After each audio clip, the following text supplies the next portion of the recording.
ஆதிரா ஜங்ஷனில் ரொம்ப ஹெல்த்தியான ப்ரௌனி மைதா இல்லாமல் எப்படி செய்கிறதுன்னு பார்க்க போகிறோம். இது பார்க்குறதுக்கு மட்டும் ரிச்சாக இல்லைங்க, டேஸ்ட்டும் ரொம்ப ரிச்சாக இருக்கும். இது செய்கிறதுக்கு ஒரு பவுலில் 2 முட்டையை உடச்சி ஊற்றிக்கோங்க. ஊற்றிட்டு ஹேண்ட் விஸ்கால நல்லா கலந்து விடுங்க. பீட்டர் இருந்தால் கூட பீட் பண்ணிக்கோங்க.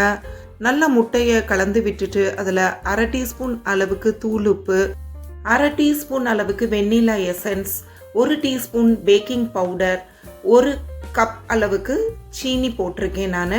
நீங்கள் நாட்டு சர்க்கரையும் சேர்த்துக்கலாம். 1 கப்புன்றது 125 கிராம்ங்க. இப்போ 20 கிராம் அளவுக்கு கொக்கோ பவுடர், அதாவது ஒரு பவுலுக்கு சின்ன பவுல் போட்டிருக்கேன். 3 டேபிள் ஸ்பூன் புளிக்காத தயிர் சேர்த்துட்டு சின்ன வாழைப்பழமாக 3 வாழைப்பழத்தை பொடி பொடியாக நல்லா கனிஞ்ச பழத்தை நறுக்கி போட்டிருக்கேன். ஒரு 1/2 ஆப்பிளை பொடி பொடியாக நறுக்கி போட்டிருக்கேன். 1 டேபிள் ஸ்பூன் அளவுக்கு ரூம் டெம்பரேச்சரில் இருக்க வெண்ணெயை சேர்த்துருக்கேன். 50 கிராம் அளவுக்கு ஓட்ஸை நல்லா மிக்சி ஜாரில் பொடி பண்ணி அதோட சேர்த்து கலக்கிக்கோங்க.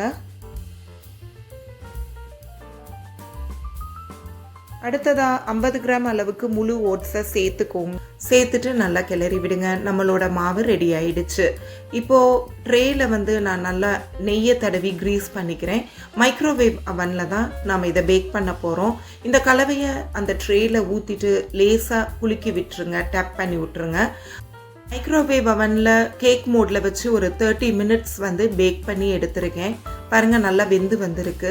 இப்போது நான் டார்க் சாக்லேட் ஒரு 75 கிராம் எடுத்து அதை சின்ன சின்னதாக உடச்சி போட்டுட்டு முதல்ல 1 டேபிள் ஸ்பூன் வெண்ணெய் சேர்த்தேன். அதுக்கப்புறம் 2 டேபிள் ஸ்பூன் வெண்ணெய் சேர்த்து டபுள் பாயிலிங் மெத்தடில் பாயில் பண்ணுறேன். அதாவது இந்த அடியில் பாத்திரத்தில் கொஞ்சம் போல் தண்ணி வச்சுக்கோங்க, ரொம்ப வச்சா வெளியே வந்துடும். சாக்லேட்டை மேலே ஒரு கண்ணாடி பாத்திரமோ எவர் சில்வர் பாத்திரமோ அதில் போட்டு இந்த வெண்ணெயை போட்டு கீழே தண்ணி கொதிக்க கொதிக்க அந்த வேக்காட்லேயே நல்லா உருகி வந்துடுங்க.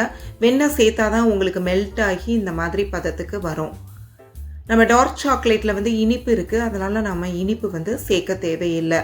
இது ஒன்ஸ் ரெடி ஆனோடனே லேசாக ஆற வச்சுட்டு நாம் பேக் பண்ணி வச்சுருக்க அந்த ப்ரௌனி மேலே அப்படியே ஊற்றி விட்டுருங்க.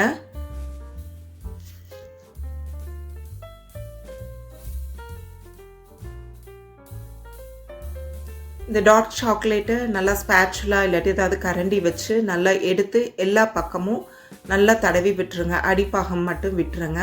இப்போ உங்களுக்கு தேவையான நட்ஸை வச்சு அது மேலே தூவிக்கோங்க. தூவிட்டு நாம் இதை அழகாக கட் பண்ணி சர்வ் பண்ணிடலாம். கட் பண்ணும் போது பாருங்கள் எவ்வளோ சாஃப்டாக அந்த கத்தி உள்ளே இறங்கவும் வருதுன்னு. இதுதான் நம்மளுக்கு கரெக்டான பதம். இப்படி உங்களுக்கு தேவையான பர்த்டே பார்ட்டிஸ் இல்லை வீட்டில் வர ஃபங்க்ஷனுக்கெல்லாம் நீங்கள் வீட்லேயே இந்த மாதிரி சிம்பிளாக அழகாக நீங்கள் ஹெல்த்தியாக செஞ்சு அசத்திடலாம். இந்த ப்ரௌனி நீங்கள் கடையில் வாங்கினா கூட ரொம்ப காஸ்ட்லியாக இருக்குங்க, பட் வீட்டில் செய்யும் போது அவ்வளோ செலவாகாது. இந்த ப்ரௌனியை நீங்கள் 1 டே அப்படியே வெளியே வச்சு யூஸ் பண்ணுங்கள். அதுக்கப்புறம் நீங்கள் ஃப்ரிட்ஜில் வச்சுக்கோங்க, தேவைக்கு எடுத்துக்கலாம். இந்த ப்ரௌனி ரெசிபி உங்களுக்கு பிடிச்சிருக்குன்னு நம்புகிறேன். பிடிச்சிருந்தா ஆதிரா ஜங்ஷனை லைக் பண்ணுங்கள், ஷேர் பண்ணுங்கள், சப்ஸ்கிரைப் பண்ணுங்கள், மறக்காமல் பெல் ஐக்கானை ப்ரெஸ் பண்ணுங்கள். மீண்டும் ஒரு ரெசிபியோடு சந்திப்போம்.